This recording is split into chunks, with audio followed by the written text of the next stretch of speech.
बिस्मिल्लाहिर्रहमानिर्रहीम अस्सलाम वालेकुम। अडोबी इलस्ट्रेटर के अंदर हमने इरेज़र टूल को कैसे यूज़ करना है ये हम आज की क्लास में सीखेंगे। तो वीडियो को पूरा देखिएगा ताकि आपको इरेज़र टूल के बारे में मुकम्मल इन्फॉर्मेशन मिल सके। मेरा नाम फैसल मसूद है और मैं आपको आपके अपने चैनल एसएम के ग्राफिक्स में वेलकम करता हूँ। तो चलिए वीडियो स्टार्ट करते हैं।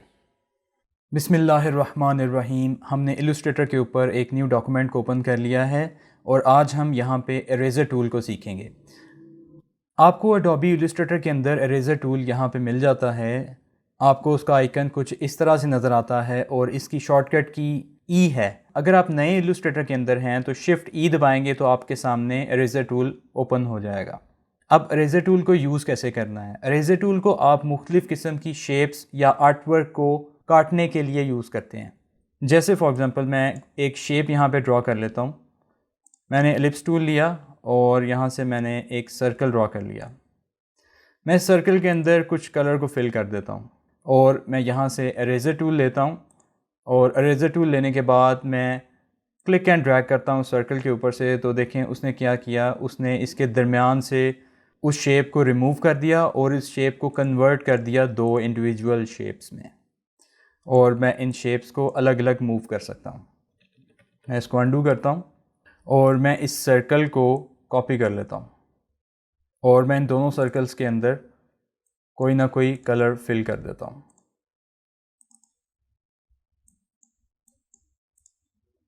अब आप देखें कि आपके पास ये राइट वाला सर्कल सेलेक्टेड है। हम अब क्या करते हैं, हमने दो सर्कल्स यहाँ पे ड्रॉ कर लिए हैं। हम इरेज़र टूल यहाँ से लेते हैं और अगर हमें इरेज़र टूल का साइज़ बड़ा करना है तो आप इरेज़र टूल के ऊपर डबल क्लिक करेंगे। यहाँ से आपको इसका एंगल, इसकी राउंडनेस और इसका साइज़ चेंज करने की ऑप्शन मिलती है। आप अगर इसके साइज़ को शॉर्टकट तरीके से इंक्रीज़ करना चाहते हैं या डिक्रीज़ करना चाहते हैं तो आपके सामने एंगल ब्रैकेट्स वाले बटन्स हैं। कीबोर्ड के ऊपर राइट एंगल ब्रैकेट दबाएंगे तो इसका साइज़ इंक्रीज़ होगा और अगर लेफ़्ट एंगल ब्रैकेट वाला बटन दबाएंगे तो इसका साइज़ डिक्रीज़ होगा।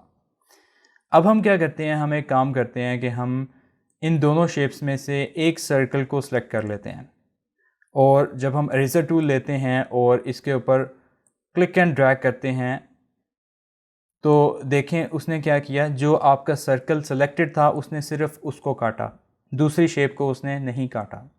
इसका मतलब ये हुआ कि आपके पास जो भी शेप सेलेक्टेड होगी इरेज़र टूल सिर्फ उस पर काम करेगा, बाकी शेप्स को इग्नोर करेगा। तो आपने ये देख लिया कि आपका इरेज़र टूल इस तरह से काम करता है।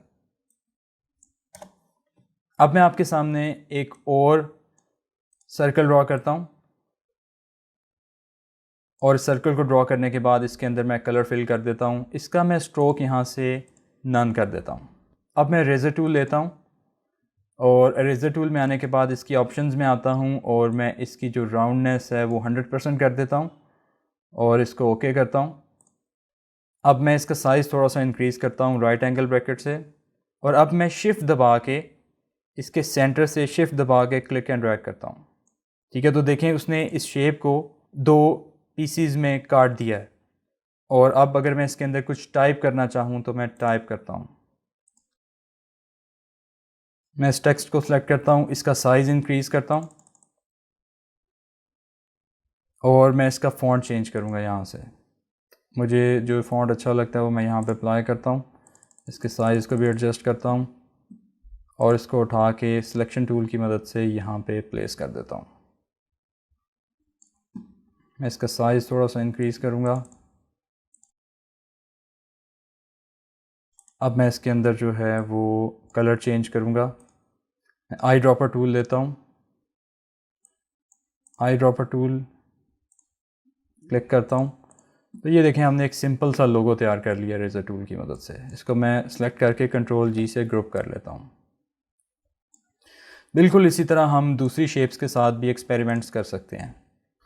ठीक है, मैंने एक पॉलीगॉन यहाँ पे ड्रॉ की और इसको ड्रॉ करने के बाद इरेज़र टूल लिया और इरेज़र टूल का साइज़ मैंने थोड़ा सा इंक्रीज़ किया, शिफ्ट दबाया और इसके सेंटर से मैं इसको काट लेता हूँ और मैं यहाँ पे भी कोई टेक्स्ट लिख लेता हूँ।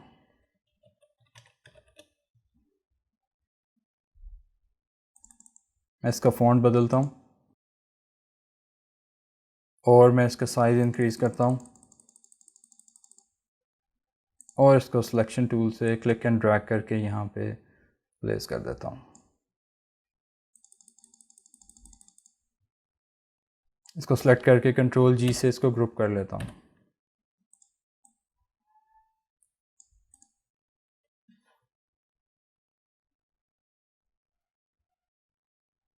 तो इस तरह आप रेज़र टूल को यूज़ करते हुए मुख्तलिफ़ किस्म के एक्सपेरिमेंट्स कर सकते हैं। जी, तो हमने एडोबी इलस्ट्रेटर के अंदर रेज़र टूल को यूज़ करना सीखा।